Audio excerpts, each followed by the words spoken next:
produit un résultat important. Quel appareil est le plus efficace contre la cellulite? Rouleau mécanique ou ultrason? Alors, on va passer le sujet, puis après on verra. Vous avez fait ça aussi, tout ça? Elle est dans notre sujet. Vous êtes dans le sujet? Elle est dans le reportage. Mais c'est une affirmation. Vous avez fait ça, Sandra. Oui, la preuve, regardez. Le palpé roulé n'est pas un savoir-faire de pâtissier, mais bien celui d'un kiné. Alors, à quoi sert ce geste? Comment agit-il sur la cellulite? Est-il efficace? Sandra a bien voulu être notre cobaye. Ses impressions dans ce reportage de Egert Lia et Violaine Vermeau. Go! Sandra a 30 ans, c'est une ancienne danseuse professionnelle.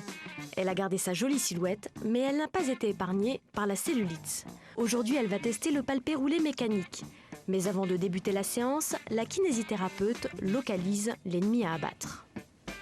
On a affaire à une cellulite légèrement fibreuse puisqu'on voit la peau d'orange. On a des petites localisations, donc on pourrait dire cellulite adipeuse dans la banane sous-fessière.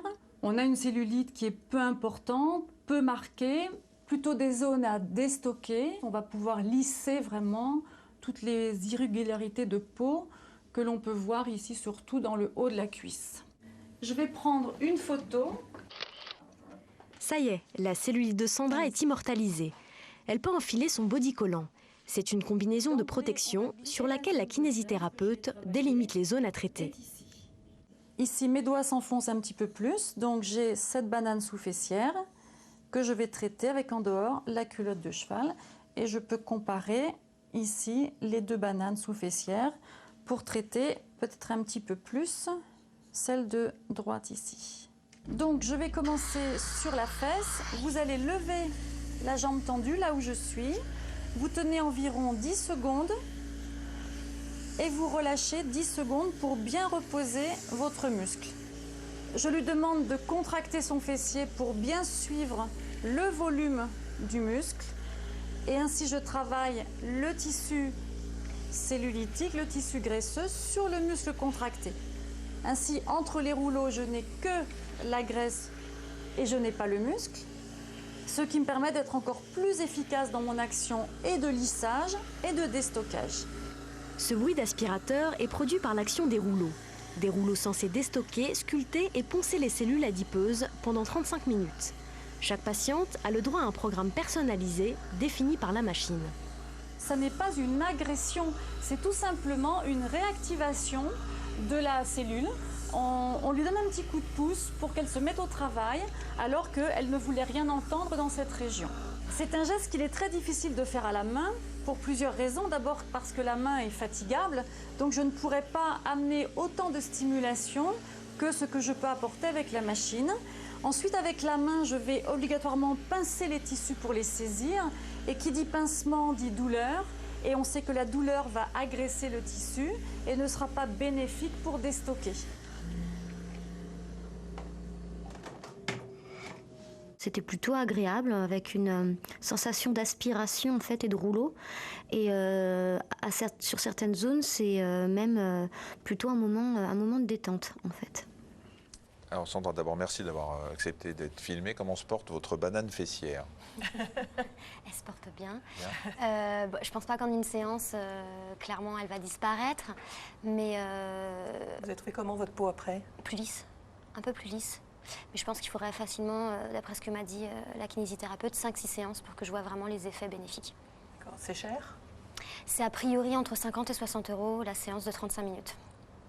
Ah ouais. C'est vrai qu'on se sent détendu après. Il faut avoir les moyens.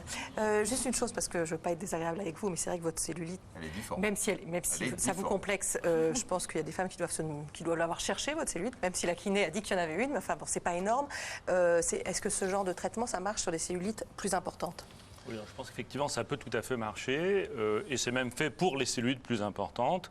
Enfin, on arrive toujours au même problème. Qu'est-ce qu'on fait lorsqu'on arrête les traitements? Puisque par définition, ça revient. Les massages lymphatiques proposés par les kinés doivent-ils être répétés régulièrement? Et oui, puisque le drainage lymphatique manuel, qui est une méthode ancienne, elle a plus de 60 ans maintenant, c'est une méthode qui n'est valable que pour la rétention d'eau. Comme vous l'avez très bien dit tout à l'heure, il y a cellulite aqueuse. donc la cellulite aqueuse, il y a différents types d'acteurs dans la cellulite. Donc lorsqu'on a une cellulite avec rétention d'eau, on peut avoir un intérêt à faire le drainage lymphatique manuel, qui est un drainage malgré tout passif. C'est la main du kiné qui travaille chez une personne immobile. Alors on a maintenant un drainage actif où la personne est en activité, c'est le fameux aquadrainage, donc dans l'eau, sur la bicyclette, avec des jets d'eau. Ça donne l'intérêt de ce drainage par rapport. Aucun de ces soins n'est pris en charge par la Sécu, j'imagine. Non, pas dans le cadre de cellulite, non. Le drainage lymphatique manuel est remboursé actuellement, mais uniquement dans le cadre des œdèmes, donc des gonflements d'origine lymphatique, du lymphœdème. Il y a une opération. L'endermologie permet-elle de réduire visiblement la cellulite et doit-on forcément passer par un professionnel? Alors c'est quoi cette endermologie? Eh bien, c'est ce que vous venez de voir, c'est-à-dire, c'est le terme actuel maintenant, c'est l'hypomassage. C'est une méthode qui a quand même l'intérêt des médecins parce que c'est une des rares méthodes. Ah, c'est le palpé-roulé, l'endermologie? C'est la même chose, c'est l'endermologie. C'est une des rares méthodes qui a passé l'épreuve du temps. En fait, elle a 23 ans maintenant, elle a évolué dans le temps, on en est maintenant à la 7e génération d'appareillage. Et vous savez qu'en cellulite, on a plus d'une soixantaine de techniques qui ont été proposées sur les 20 dernières années. Très très peu ont passé l'épreuve du temps. Alors justement, oui. Justement, on demande si ça doit passer par un professionnel. Là, c'était une kiné qui faisait ça. Il vaut mieux que ce soit un professionnel. Alors, surtout qu'on a en fait, c'est une médecine. On peut en faire soi-même, non? Vous l'avez fait vous-même? Alors, avec la machine, non, avec les mains, oui, le palpé roulé. Ah non, il n'y a pas des machines qu'on peut Il existe des s'acheter machines ici qu'on peut, pour prolonger l'effet. Mais l'effet, je pense, parce que ce qui a été démontré, c'est une des rares techniques dans ce domaine où il y a beaucoup de choses qui sont proposées, qui a une forme de validation à la base, c'est un principe qu'on appelle la mécanotransduction. C'est-à-dire que lorsque vous faites une stimulation mécanique, donc un étirement, par exemple sur une cellule, elle va modifier son comportement. Par exemple, un fibroblaste produit davantage de collagène. Par exemple, une cellule vasculaire va activer sa rétention d'eau. On va passer à la lipo.